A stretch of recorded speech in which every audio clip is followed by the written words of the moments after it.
Hello guys, today I'm gonna show you how you can use the intelligent cycles in Dishwasher Bosch SMV.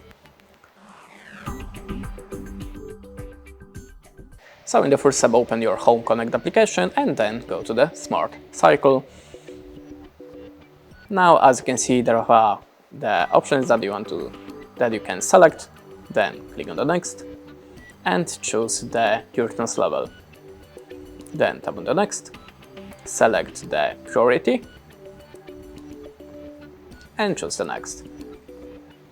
Now, as you can see, there have a adjusted cycle to our settings. Then choose the use program and you can also add it to the favorites. That's it. Thanks for watching. Leave us a like or a comment and goodbye.